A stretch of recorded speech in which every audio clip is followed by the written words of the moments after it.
Tonight, there is nowhere you need to be, nothing to finish, and nothing to solve. The day is over now, so settle into a comfortable position and allow yourself to relax.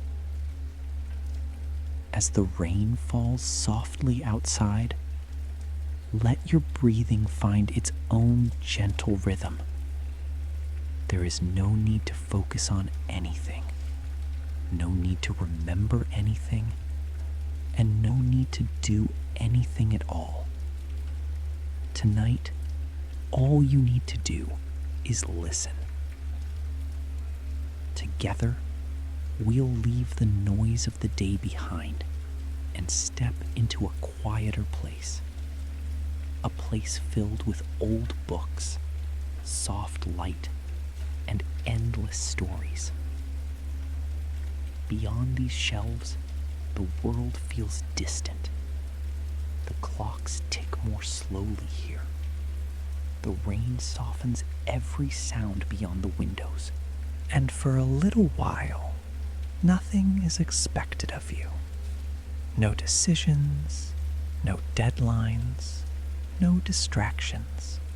Just the quiet comfort of a story waiting to be opened. The library is waiting. The rain taps gently against the windows, and the lamps glow softly between the shelves. Everything is calm here. Everything is still. Now, follow me through the sleeping aisles, past the shelves, and past the rows of forgotten stories, toward the reading table at the center of the library. Waiting beneath the glow of a single green lamp is tonight's book. Let's open it together. Tonight's book is The Ancient Via Francigena. As we turn the first page, the library grows quieter still. The rain continues softly beyond the windows, and the story begins. More than 1,000 years ago, long before railways, highways, or airplanes connected Europe, travelers moved across the continent at the speed of their own footsteps. Journeys that today might take a few hours could require weeks or even months. The roads were often little more than worn tracks through fields and forests, shaped by generations of people who had passed before. Among these routes was a road that would eventually become one of the most famous pilgrimage paths in Europe, the Via Francigena. Stretching across England, France, Switzerland, and Italy, it connected distant regions through a network of roads, villages, monasteries, and mountain passes. For centuries, travelers followed this route toward Rome. Some were wealthy, many were not. Some traveled in groups, others walked entirely alone. Yet, despite their differences, they all shared one thing: the road ahead. Our journey begins in Canterbury, a city in southeastern England whose history reaches back long before the medieval pilgrims arrived. Even in the early morning, Canterbury was already alive with quiet activity. Merchants prepared their stalls, craftsmen opened their workshops, church bells marked the passing hours. Smoke drifted gently from chimneys into the cool air. The streets were narrow, and many of the buildings were constructed from timber, their upper floors extending slightly over the road below. Travelers arriving in the city often found themselves drawn toward its great cathedral. Its towers could be seen from a considerable distance, rising above the rooftops and surrounding countryside. For medieval pilgrims, Canterbury was more than simply a place on a map. It was one of the most important religious destinations in England. People arrived from villages, towns, and distant regions to pray, attend services, and prepare for journeys that might take them far from home. Among them were those planning to follow the long road toward Rome. Preparations for such a journey were often simple. A traveler might carry a small bag containing a few personal belongings, extra clothing, basic food supplies, and perhaps a small amount of money. Every item mattered. Anything too heavy would become a burden after days or weeks of walking. Comfort was rarely a priority. Practicality was everything. A sturdy pair of shoes could be more valuable than many other possessions combined. Walking would remain the primary form of transportation for most of the journey. Road conditions varied greatly. Some sections were well traveled. Others became muddy after rain, or difficult to navigate during poor weather. The distance ahead could seem overwhelming. Yet, for many travelers, there was little reason to dwell on the full length of the journey. Instead, they focused on the next village, the next bridge, the next night's shelter, one day at a time. As the morning sun slowly climbed higher above Canterbury, travelers began leaving the city behind. The cathedral towers gradually faded into the distance. The familiar streets disappeared from view. Ahead lay open countryside, winding roads, and destinations still far beyond the horizon. The journey along the Via Francigena had begun, and with every step, the world they knew grew a little smaller behind them, while the unknown road ahead stretched ever farther into the distance. After leaving the shores of England behind, travelers following the Via Francigena entered a landscape that seemed to stretch endlessly before them. The journey through France would become the longest portion of the entire route. For many pilgrims, it was here that the true scale of the journey revealed itself. The excitement of departure had faded. The destination still remained far away, and between the two lay hundreds of miles of roads, villages, rivers, and countryside. Most mornings began in a similar way. A traveler would wake before sunrise, gather their belongings, and prepare for another day of walking. There were no schedules to follow. No departure boards, no precise arrival times. The rhythm of the journey was determined by daylight, weather, and physical endurance. As dawn spread across the fields, the road slowly came to life. Farmers were often already awake. Smoke rose from chimneys. Animals stirred within barns and pastures.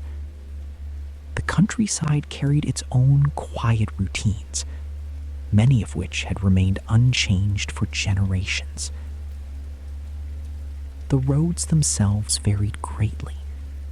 Some sections followed ancient Roman routes that had survived for centuries. Others were little more than dirt tracks connecting one settlement to the next. Rain could transform a manageable path into deep mud. Dry weather often covered travelers in dust. Neither condition was unusual. The road demanded patience. Travelers quickly learned that progress was rarely measured by speed. Instead, it was measured by consistency. A few miles in the morning, a few more in the afternoon. Another village reached before sunset. Then the process began again the following day. Along the way, travelers encountered people from many different backgrounds. Merchants moved goods between towns. Messengers carried information across regions. Monks traveled between religious communities. Farmers transported produce to nearby markets.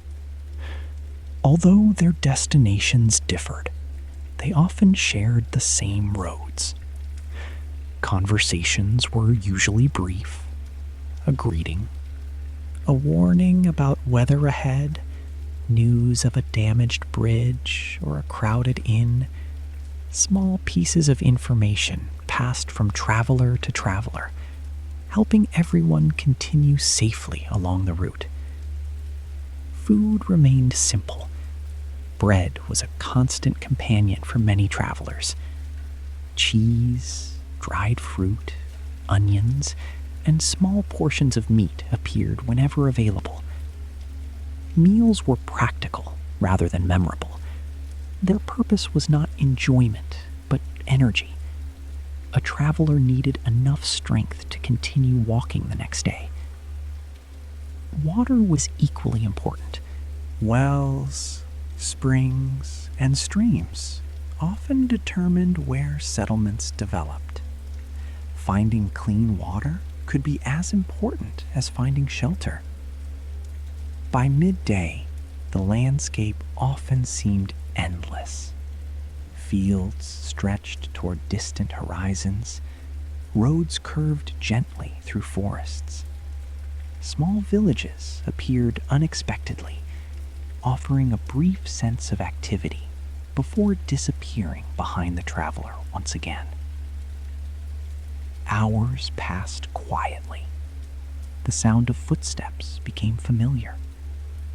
Birdsong drifted from hedgerows and woodlands. Wind moved through fields of grain. The world unfolded at walking pace. Every hill was climbed slowly. Every valley crossed step by step.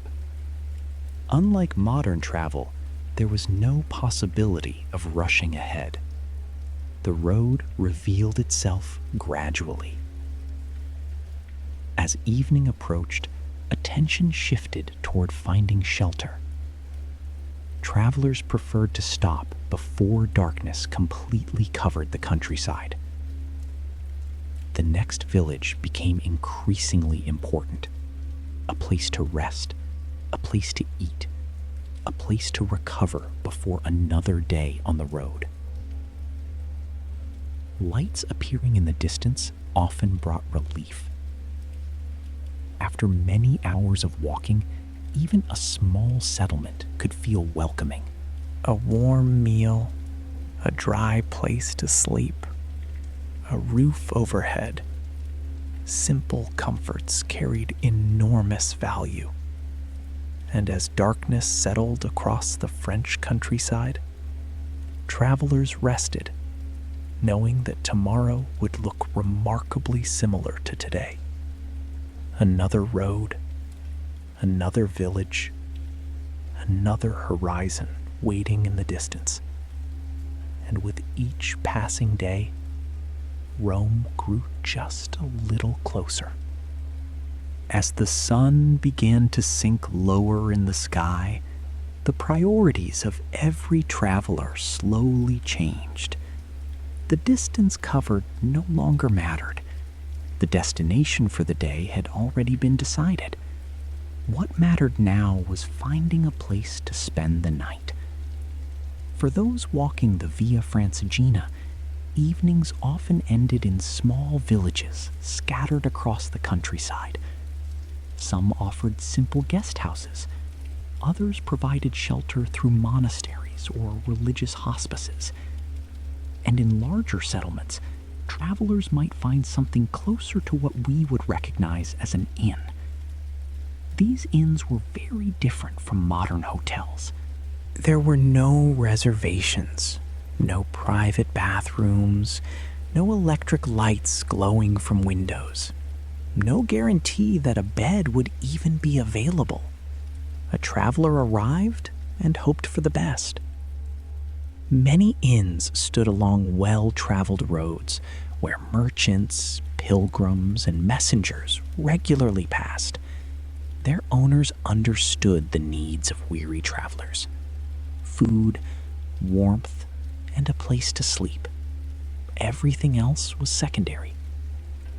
As evening approached, the common room gradually filled with activity. Boots scraped against wooden floors. Heavy cloaks were hung near doorways. The smell of cooking drifted through the building. Candles flickered against rough stone walls. After a long day on the road, even these simple surroundings could feel remarkably comfortable.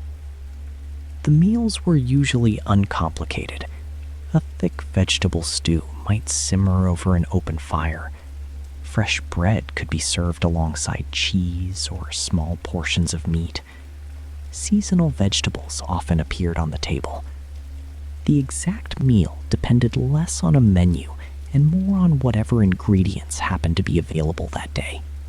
For many travelers, the food itself was not the most important part.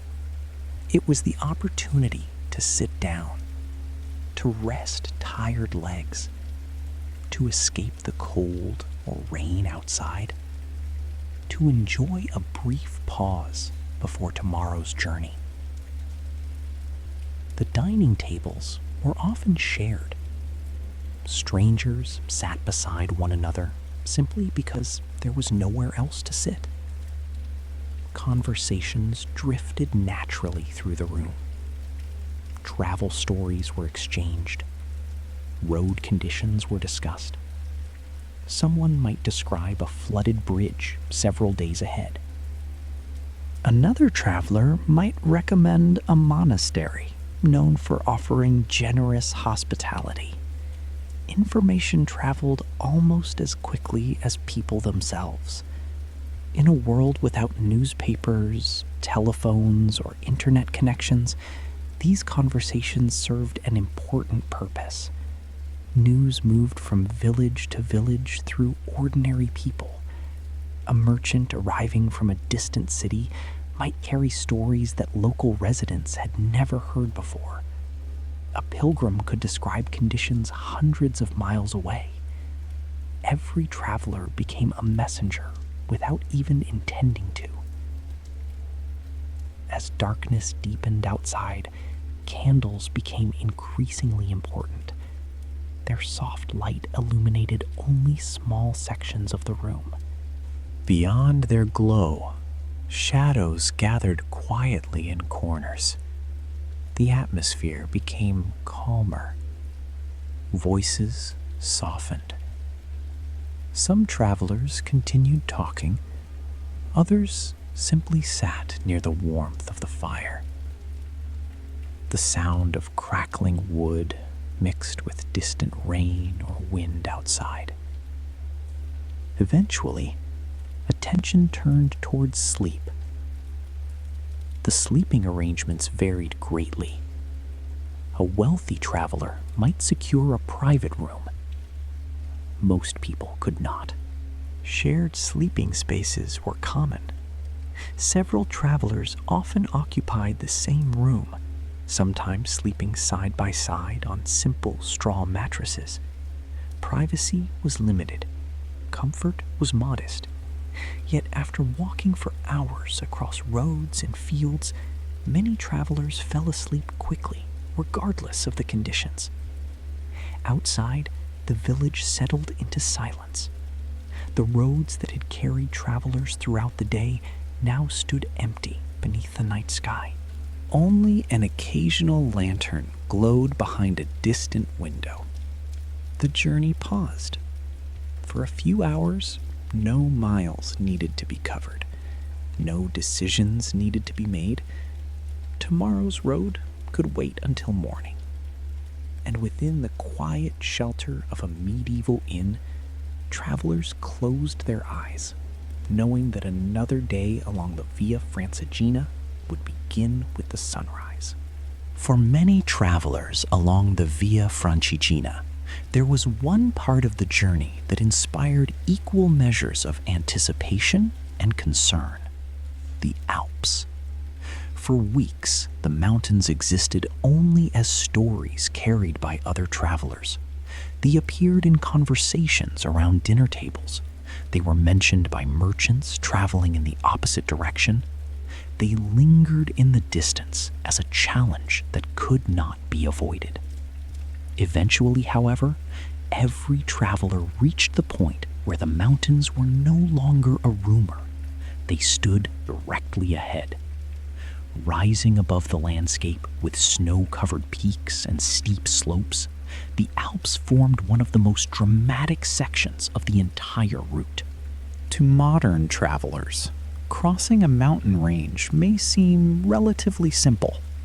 Roads, tunnels, railways, and vehicles have transformed journeys that once required tremendous effort. For medieval pilgrims, the experience was very different. The mountains demanded patience, preparation, and respect. The climb often began gradually. Fields gave way to hills. Villages became smaller and farther apart. Roads narrowed as they followed valleys and streams deeper into the mountains.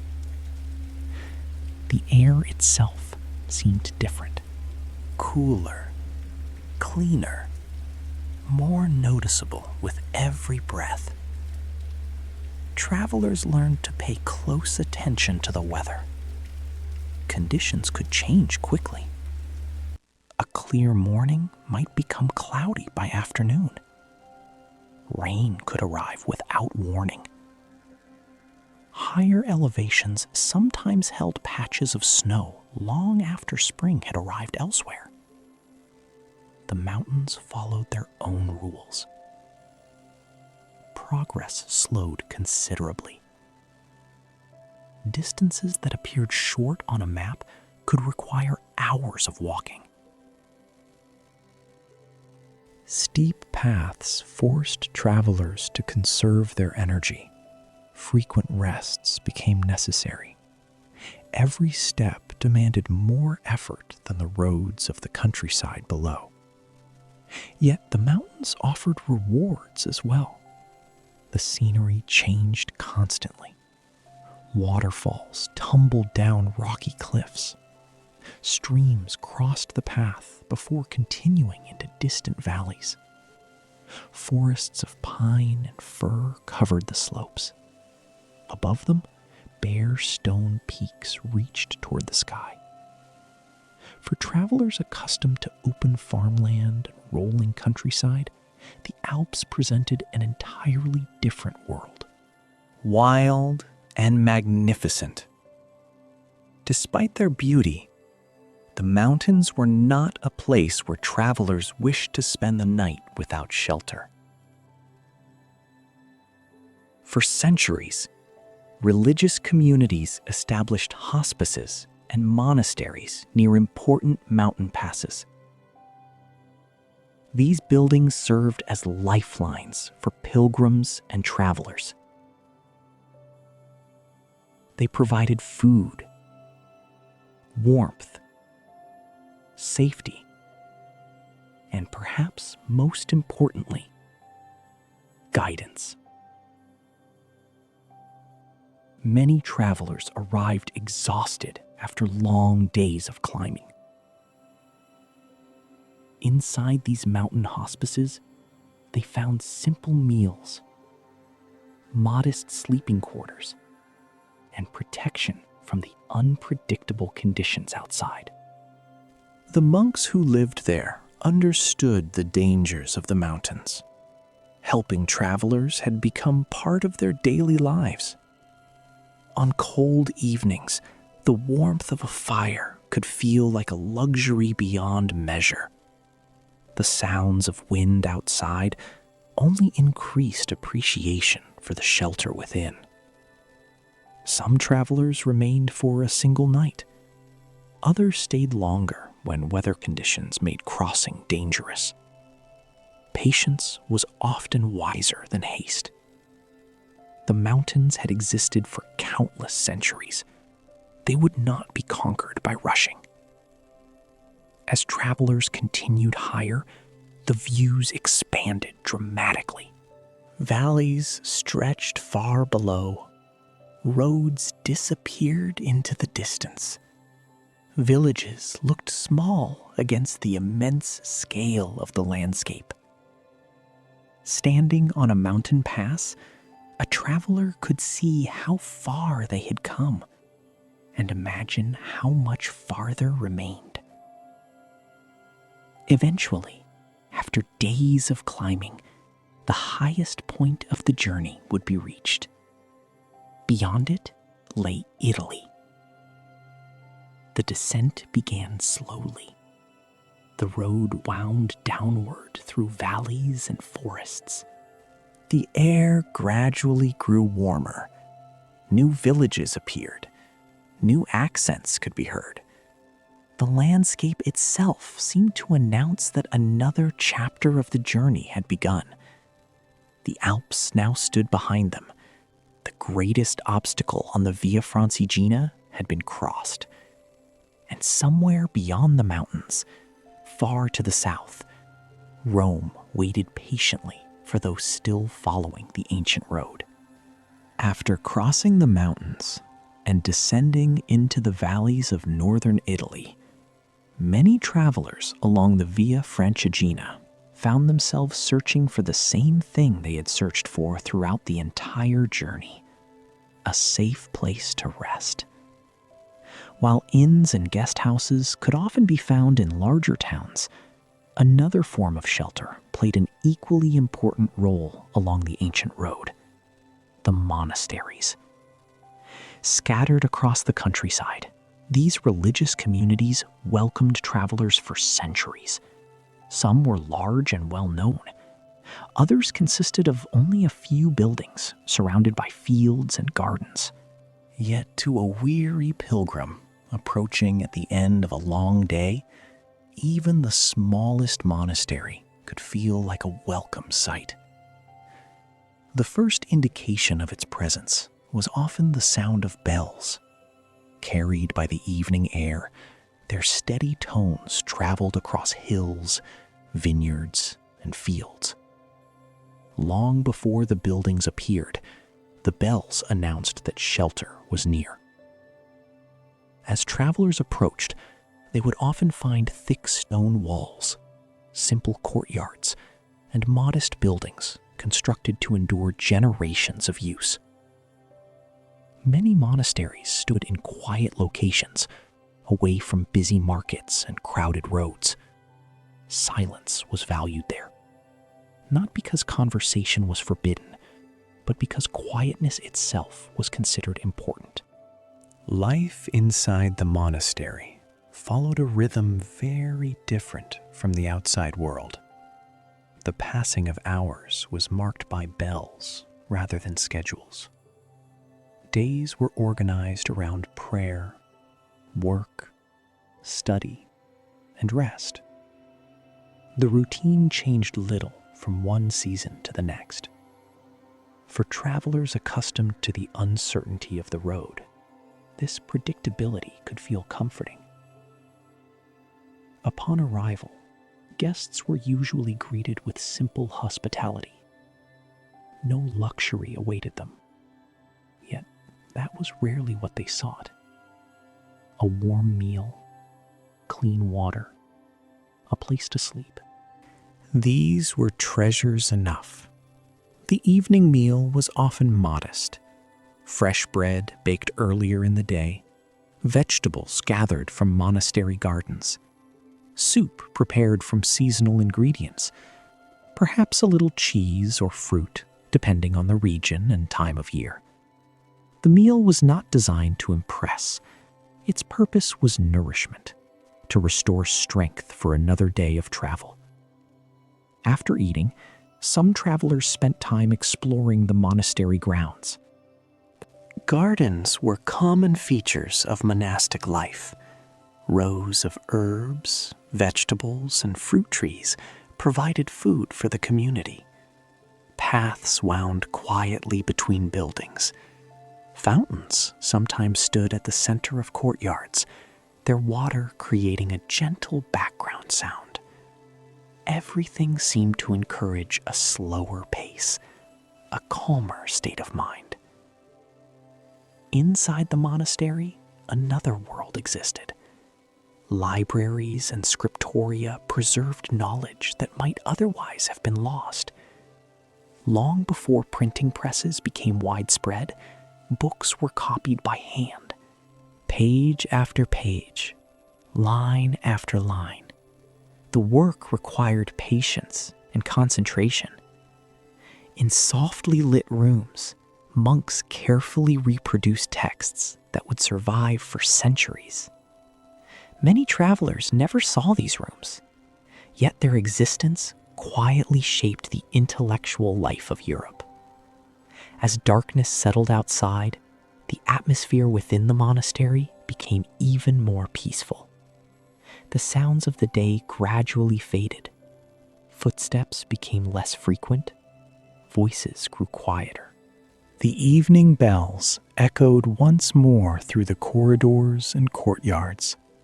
Candlelight flickered against stone walls that had witnessed generations of travelers come and go. For a pilgrim resting there, the experience offered something rare, a brief pause from uncertainty. No difficult roads to navigate, no mountain passes ahead, no need to search for shelter before sunset. For one night, everything was taken care of. The bed might be simple, the room might be small, yet the feeling of safety was enough. Outside, the Italian countryside rested beneath the night sky. Fields lay silent, villages slept. The road itself disappeared into darkness until morning returned. Tomorrow, the journey toward Rome would continue. But tonight, within the quiet walls of a monastery, travelers could finally rest. And as the bells marked the final hours of the evening, sleep arrived gently, just as it had for countless pilgrims who had passed this way before.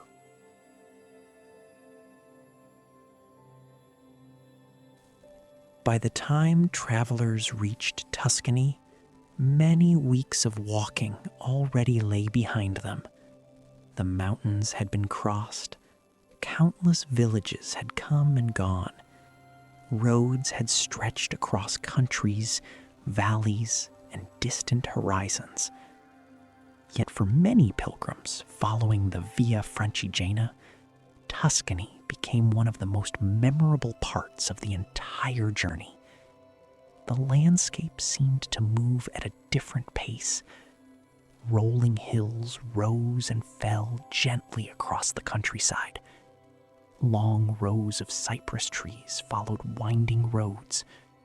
Vineyards covered sunlit slopes. Olive groves stretched across the valleys below. Even after weeks of travel, many pilgrims found themselves slowing down, simply to take in the scenery around them. The roads through Tuscany were often quieter than those found near major cities. Small villages appeared on distant hilltops.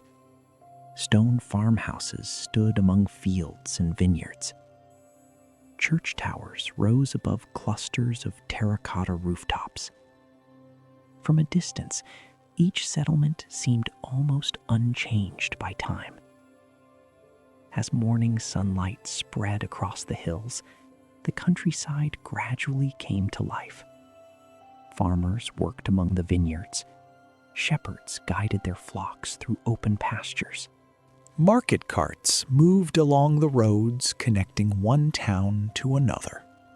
Life followed seasonal rhythms that had shaped the region for generations. For travelers, the journey through Tuscany offered a different kind of challenge. The roads were rarely flat. Instead, they rose and descended constantly. A village visible in the distance often required hours of walking before it was finally reached. Yet, these climbs came with rewards. At the top of each hill, new views appeared. Patchworks of fields stretched toward the horizon. Winding roads disappeared into distant valleys. The landscape unfolded layer after layer beneath the open sky. Many pilgrims developed a daily rhythm during this stage of the journey. They walked during the cooler hours of morning, paused during the warmest part of the afternoon, then continued onward as the sunlight softened toward evening. There was little reason to hurry. Rome was growing closer with every passing day. The road no longer felt endless. Its destination seemed increasingly real.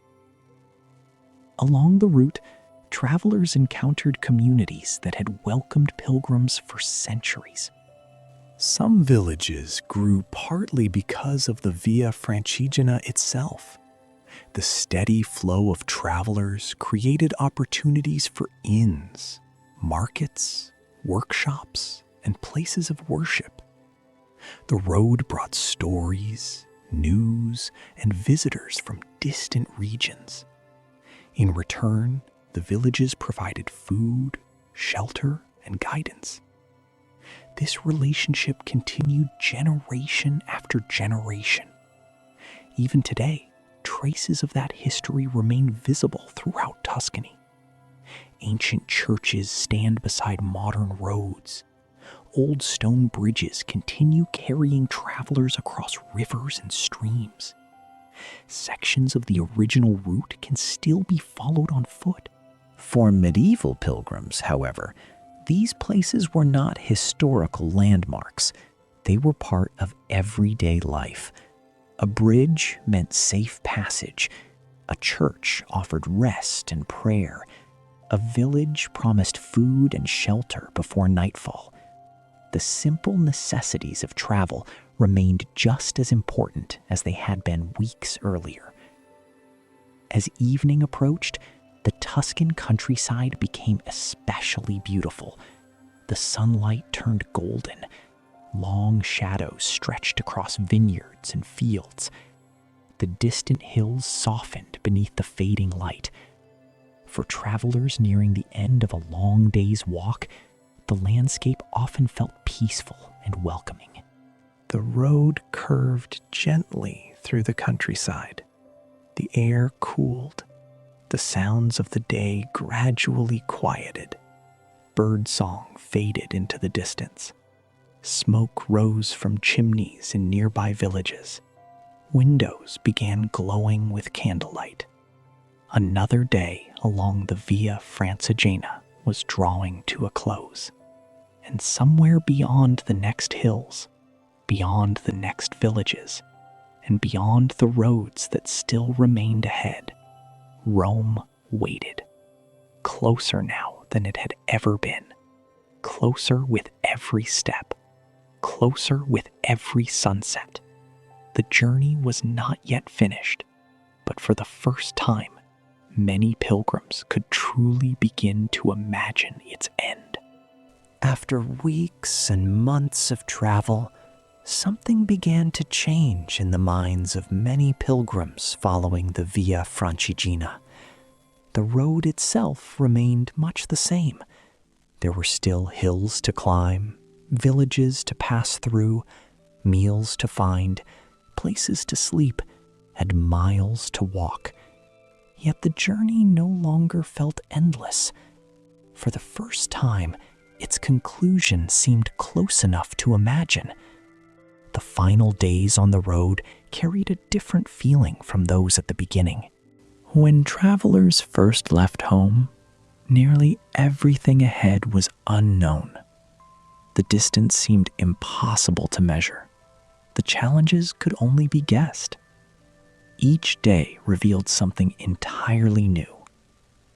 Now, however, the rhythm of the journey had become familiar. The road had taught its lessons slowly. Pilgrims knew how much food to carry. They understood how far they could comfortably walk in a day. They recognized the signs of changing weather. They had learned when to rest and when to continue. What once felt uncertain had gradually become routine. Many travelers found comfort in that routine.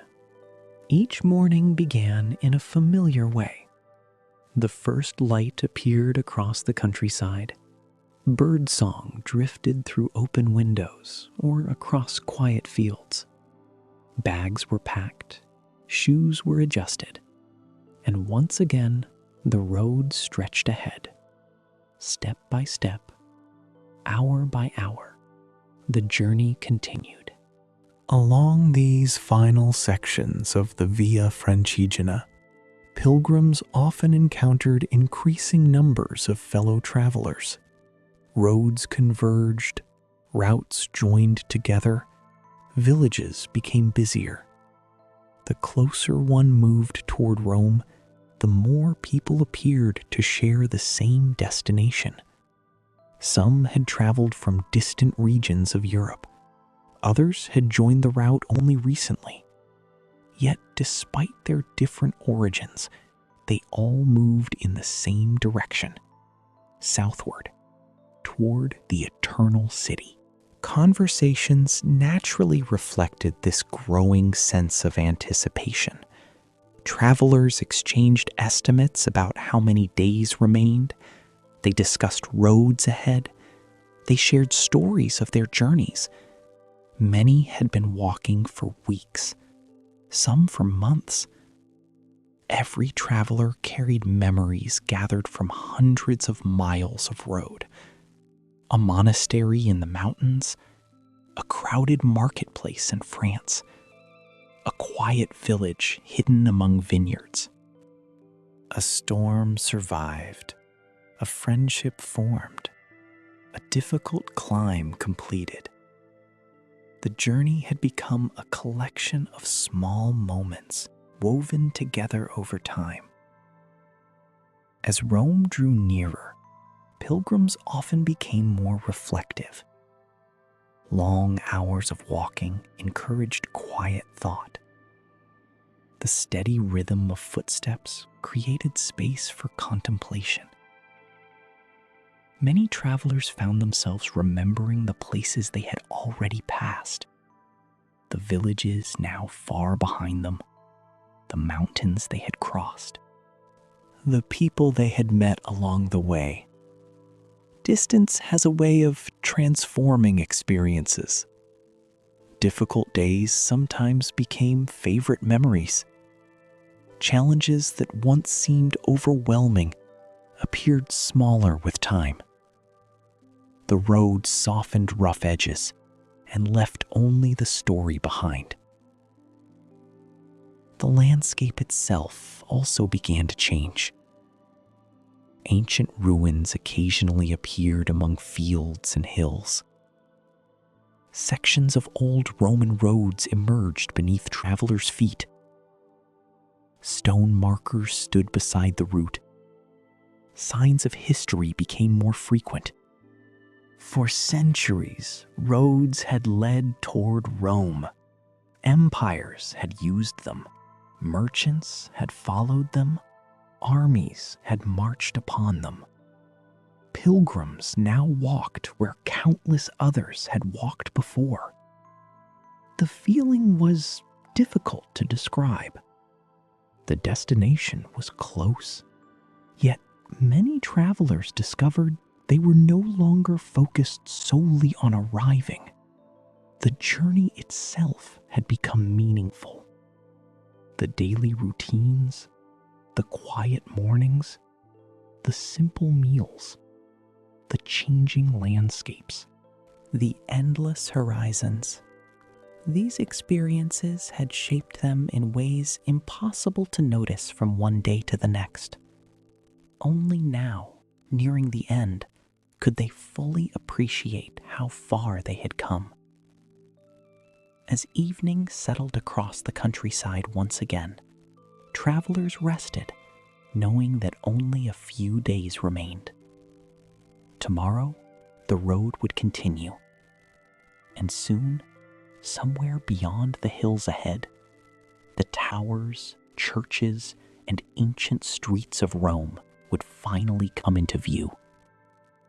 The destination that had existed only in imagination for so long was now waiting just beyond the horizon, closer than ever before. And with each passing mile, the ancient journey drew nearer to its final chapter.